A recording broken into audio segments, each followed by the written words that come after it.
ओम शांति। 10 दिसंबर 2023 अव्यक्त बाप दादा के महावाक्य। ओरिजिनल डेट 23 फरवरी 1997।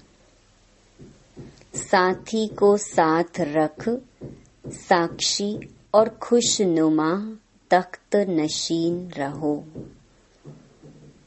आज विश्व कल्याणकारी बाप विश्व के चारों तरफ के बच्चों को देख हर्षित हो रहे हैं। सभी बच्चों के स्नेह और सहयोग की रेखाएं बच्चों के चेहरे से दिखाई दे रही हैं। हर एक के दिल से मेरा बाबा यह गीत बाप दादा सुन रहे हैं। बाप दादा भी रिस्पॉन्ड में कहते हैं, ओ मेरे अति प्रिय अति स्नेही लाडले बच्चे। हर एक बच्चा प्रिय भी है, लाडले भी हैं। क्यों? कोटों में कोई और कोई में भी कोई हो तो लाडले हुए ना। तो बाप दादा भी लाडले बच्चों को देख खुश होते हैं। बच्चों को भी सदा खुशी में डांस करते हुए देखते हैं और सदा देखने चाहते हैं। खुशी में रहते तो हैं, लेकिन बाप सदा चाहते हैं। सदा खुश रहते हो या खुशी में फर्क पड़ता है। कभी बहुत खुशी, कभी थोड़ी कम और कभी बहुत कम। बाप ने पहले भी सुनाया है कि वर्तमान समय आप बच्चों की विश्व को इस सेवा की आवश्यकता है। जो चेहरे से, नैनों से, दो शब्द से हर आत्मा के दुख को दूर कर खुशी दे दो।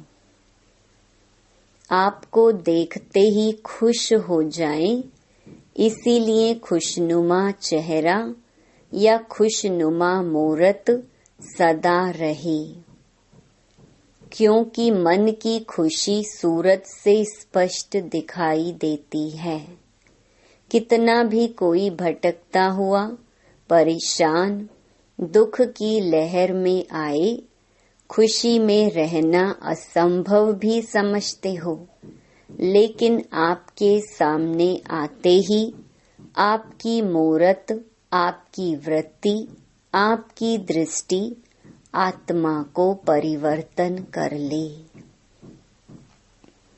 आज मन की खुशी के लिए कितना खर्चा करते हैं, कितने मनोरंजन के नए नए साधन बनाते हैं। वह हैं अल्पकाल के साधन और आपकी है सदा काल की सच्ची साधना। तो साधना उन आत्माओं को परिवर्तन कर ले।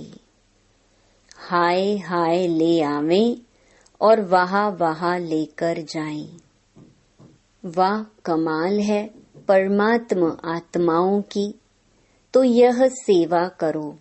समय प्रति समय जितना अल्पकाल के साधनों से परेशान होते जाएंगे, ऐसे समय पर आपकी खुशी उन्हों को सहारा बन जाएगी।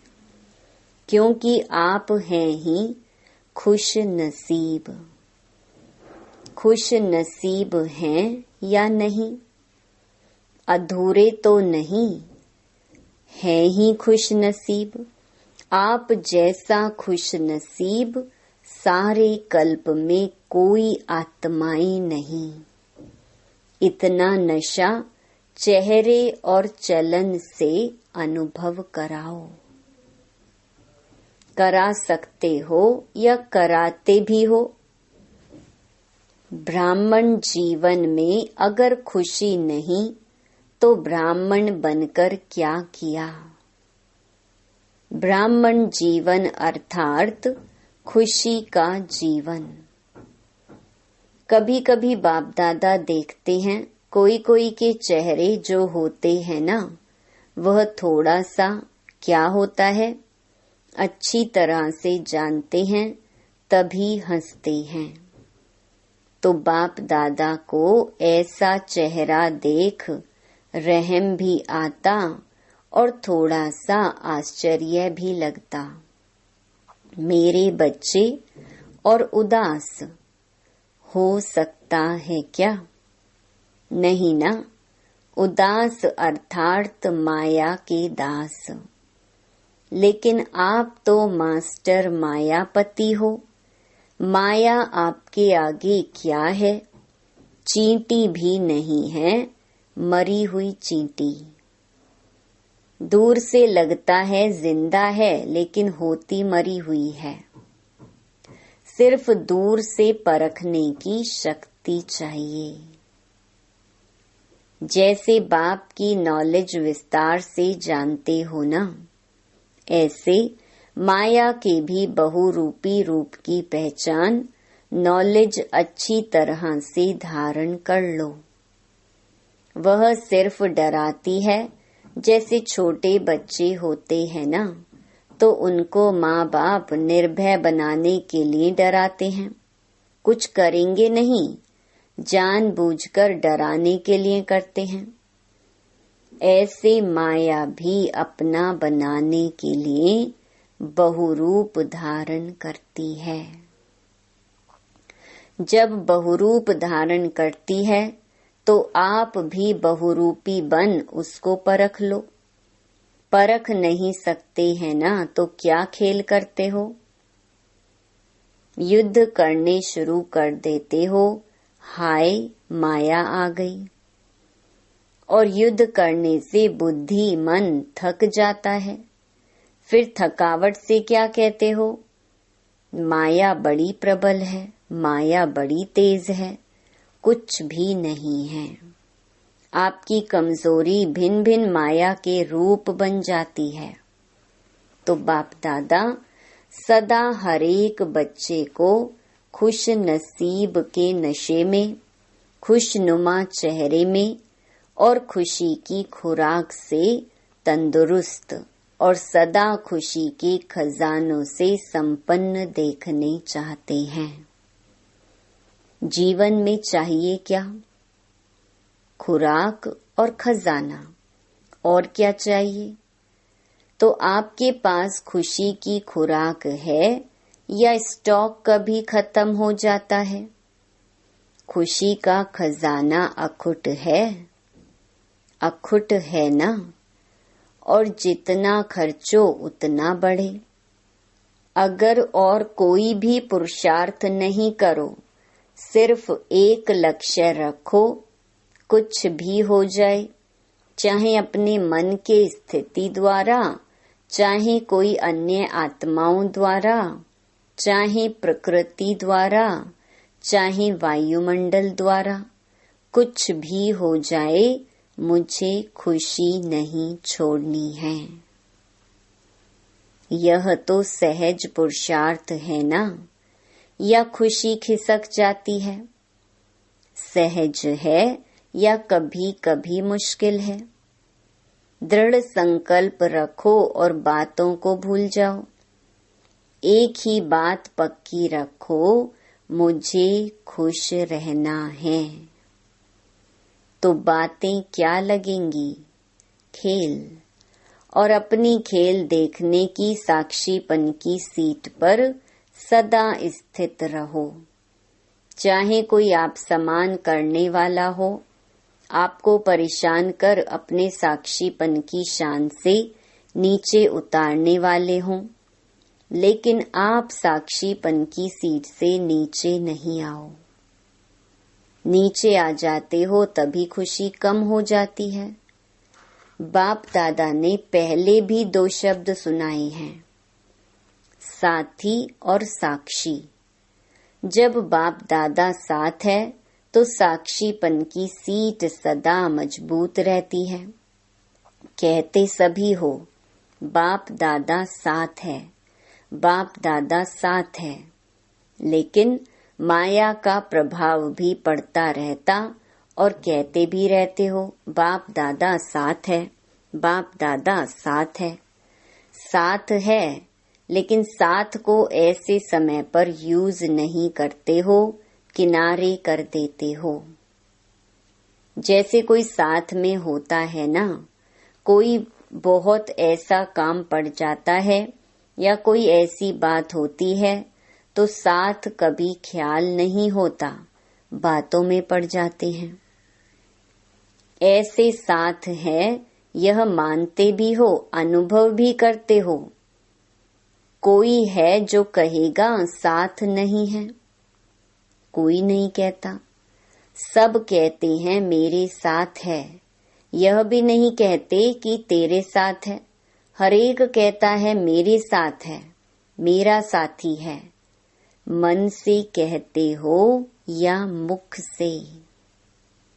मन से कहते हो। बाप दादा तो खेल देखते हैं। बाप साथ बैठे हैं और अपनी परिस्थिति में उसको सामना करने में इतना मस्त हो जाते हैं जो देखते नहीं हैं कि साथ में कौन है। तो बाप भी क्या करते? बाप भी साथी से साक्षी बनकर खेल देखते हैं। ऐसे तो नहीं करो ना। जब साथी कहते हो तो साथ तो निभाओ, किनारा क्यों करते हो? बाप को अच्छा नहीं लगता।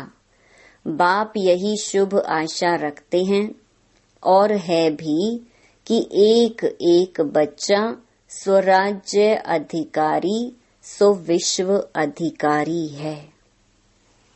आप लोग प्रजा हैं क्या? प्रजा तो नहीं बनना है ना। राजे महाराजे विश्व राजे हो ना। प्रजा बनाने वाले हो, प्रजा बनने वाले नहीं हो। राजा बनने वाले, प्रजा बनाने वाले हो। तो राजा कहाँ बैठता है? तख्त पर बैठता है ना। जब प्रैक्टिकल में राजा के नशे में होता है तो तख्त पर बैठता है ना। तो साक्षीपन का तख्त छोड़ो नहीं।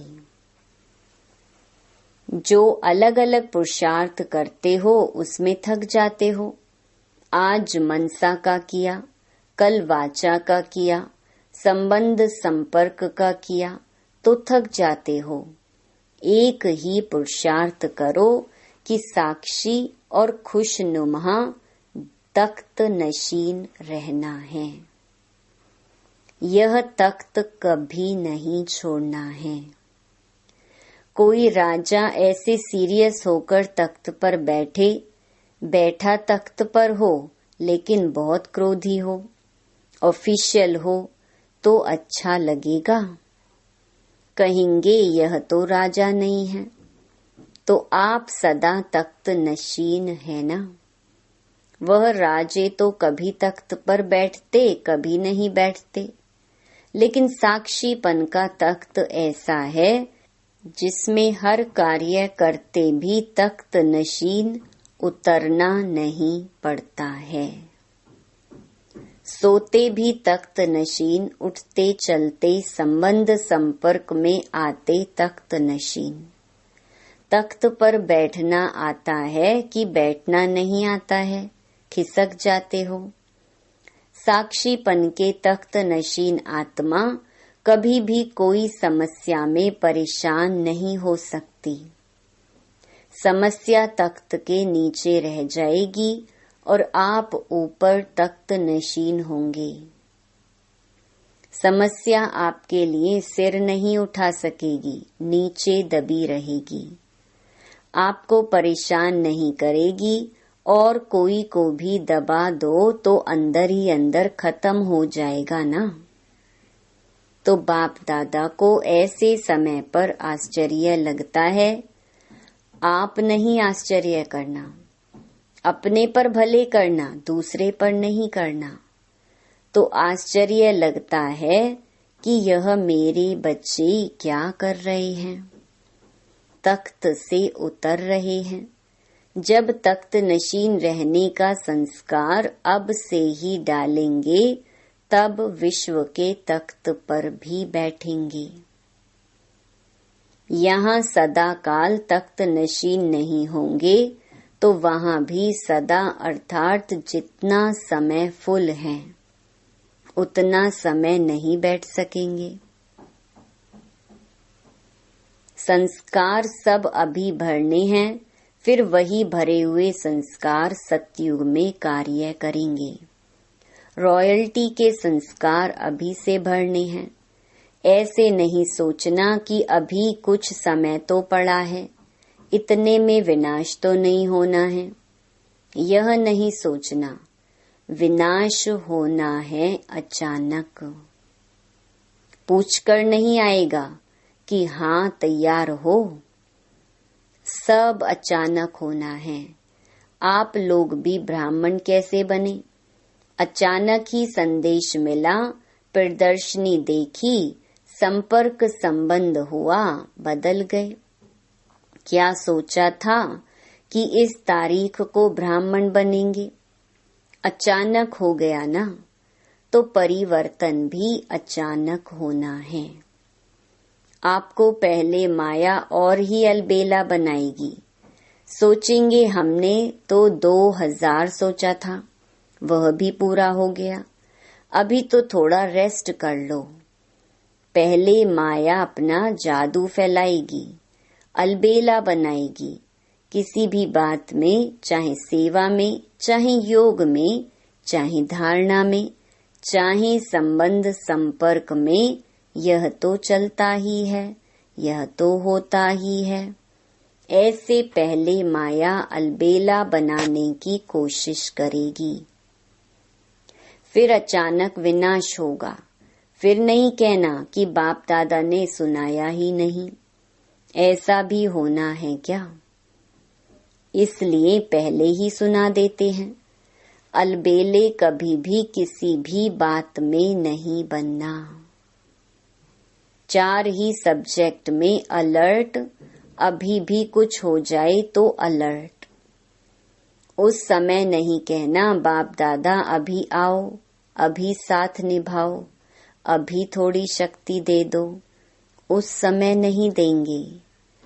अब भी जितनी शक्ति चाहिए, जैसी चाहिए उतनी जमा कर लो। सबको खुली छुट्टी है, खुले भंडार हैं। जितनी शक्ति चाहिए, जो शक्ति चाहिए ले लो। पेपर के समय टीचर व प्रिंसिपल मदद नहीं करता। डबल विदेशी बच्चों को देख बाप को भी डबल खुशी होती है। क्यों होती है? क्योंकि डबल विदेशियों को स्वयं को परिवर्तन करने में डबल मेहनत करनी पड़ी। इसलिए जब बाप दादा डबल विदेशी बच्चों को देखते हैं तो डबल खुशी होती है। वाह मेरे डबल विदेशी बच्चे, वाह! डबल विदेशी हाथ उठाओ। विश्व के अनेक देशों के करीब 1000 भाई बहनें सभा में उपस्थित हैं। वाह, बहुत अच्छा! डबल ताली बजाओ। बाप दादा विदेश की सेवा के समाचार सुनते रहते हैं, देखते भी रहते हैं। रिजल्ट में सेवा का उमंग उत्साह बहुत अच्छा है। सिर्फ कभी कभी अपने ऊपर सेवा का थोड़ा सा बोझ उठा लेते हो। बोझ नहीं उठाओ, बोझ बाप को दे दो। बाप के लिए वह बोझ कुछ भी नहीं है। लेकिन आप सेवा का बोझ उठा लेते हो तो थक जाते हो। सेवा बहुत अच्छी करते हो, सेवा के समय नहीं थकते हो। उस समय बहुत अच्छे चेहरों का फोटो निकालने वाला होता है। लेकिन कोई कोई, सभी नहीं, सेवा के बाद थोड़ा सा थकावट के चेहरे में दिखाई देते हैं। बाप कहते हैं बोझ उठाते क्यों हो? क्या बोझ उठाना अच्छा लगता है या आदत पड़ी हुई है? बोझ नहीं उठाओ। बोझ तब लगता है जब बाप साथ नहीं है। मैंने किया, मैं करती हूँ, मैं करता हूँ तो बोझ हो जाता है। बाप साथ है, बाप का कार्य है, बाप करा रहा है तो बोझ नहीं होगा। हल्के हो, नाचते रहेंगे।